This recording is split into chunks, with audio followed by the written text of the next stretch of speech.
Hey guys, what's up? Welcome back here to today's episode of Intuitive Angling, and really appreciate you guys swinging by the channel to watch the video. Always grateful for that. And guys, today we're going to be talking about one of the things that I consider is one of the most important things as far as determining how many fish you catch, but nobody talks about it, and that's the speed to run your trolling motor at. I don't know of any YouTube videos that have videos on this, but we're going to talk about it today because it can literally make or break how many bass you catch in a day. So that's the topic of today's video. Also, guys, just a big thank you out there. Just wanted to extend a thank you to everybody out there that's taking time to subscribe here to Intuitive Angling. Right now, we've only got like 40% of the people that watch the videos are subscribed. So I'd like to invite everybody to hit that subscribe and that notification button. And also, please check out all the links I put in the description. We got a bunch of good stuff in there for you guys. You know, Tackle Warehouse links, Solar Bat links, memberships for videos, just a bunch of stuff you might be interested in. So I'll link all that stuff in the description. Much appreciated. Okay, guys, let's talk a little bit about trolling motor speed. Now, one of the things I'll tell you about people that I observe bass fishing, people that I've been in the boat with, and people that are in different stages of their fishing career, is there's very few people that are masters of running the trolling motor at the exact right speed. Most people that I see, I'm going to say that probably 75, or probably even more, I'll say probably 85% of the bass anglers that I watch and that I see, they run their trolling motors either too fast or too slow.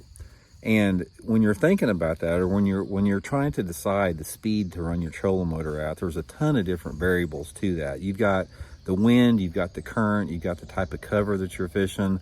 You got, lots of different stuff considering, just specifically what's going on the lake. And you don't really want to think in terms of running the trolling motor at a fast speed, medium speed, or a slow speed. You want to think about running the trolling motor at the pace that is appropriate for the technique that you're fishing, because there's sort of a fine line. What you want to try to do is you want to try to have that trolling motor at the speed that allows you for maximum casting efficiency and being able to put your bait where you need to at the angle that you need to. But then again, you also want to cover water, because fishing is all about time management. It's just, time is everything as far as being able to cover more water or cover less water depending upon the cover. But you got to really figure out what that pace is. So let's talk a little bit about the pace. Now, I'm going to talk a little bit about, let's talk about going down a shoreline that's got some cover on it, because this is the most problem that I see with people having the wrong trolling motor speed.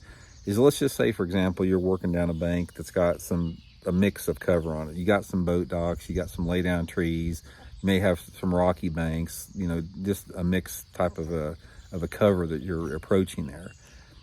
Every single piece of cover has a different speed that needs to be approached at based upon the technique that you're using. Now, one of the things that you need to do is, if you're coming up to a piece of cover, let's say you're approaching a boat dock or a lay down tree in the water, you want to make sure that you come in, you got to come into that thing at just the right speed to where you can glide into that cover and make your presentation. You don't ever want to come in too hot, which a lot of people do, is they come in too fast and then they have to backwash and turn their trolling motor in reverse, and you throw up a bunch of big prop wash, which spooks the fish. And other times, people that are going like a snail, it takes them forever to get up to the piece of cover before they can actually make a cast. So you want to try to approach that piece of cover that you're fishing where, when you get ready to make your cast, you can take your foot off that trolling motor, and boat is going to glide into that cover and slow down enough for you to make the presentation. Now, that presentation may be a fast presentation, like throwing a spinnerbait or a buzzer or chatterbait, or you could be slowing down by pitching and flipping, or shaky heading. Every single piece of cover is different, but the main thing is to approach that piece of cover at the speed that allows you to efficiently fish the piece of cover that you are without slopping through it. And that makes all the difference, because let me go back to this lay down deal. It's like when you come up to a lay down tree in the water, there's literally like 20 different angles that you can possibly catch a fish on there. And sometimes there's only one angle that will generate the strike.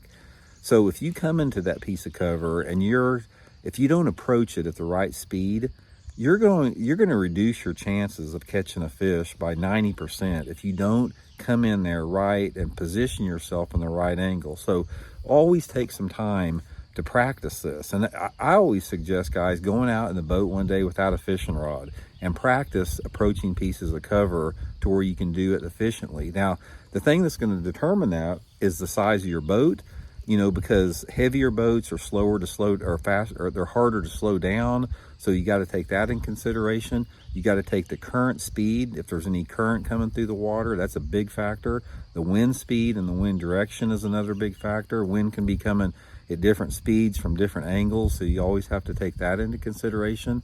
The sunlight angles, where it's throwing shade off on the cover, is another consideration. So there's a lot of variables that determine that. And the main thing is just practice. I mean, here's what you want to try to do regardless of the piece of cover that you're fishing.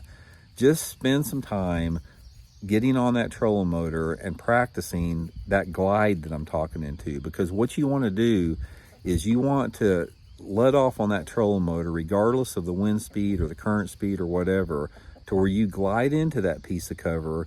You're at the exact distance away from that cover that you need to be. If you're throwing a crankbait, you can get farther away from it. If you're pitching a jig, you got to be closer.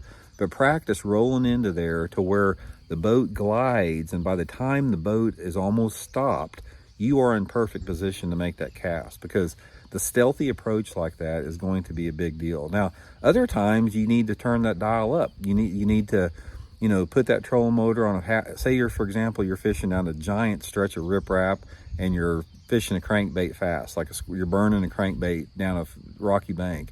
Then you can dial it up. You can put your trolling motor on 5 or 6 and cover water, because with a crankbait making a long cast parallel down a bank, it allows you to do that. So it's all dependent upon the cover and the technique that you're fishing. It's just, there's 100 different scenarios as far as the right speed to fish that bait at, or to run that trolling motor at.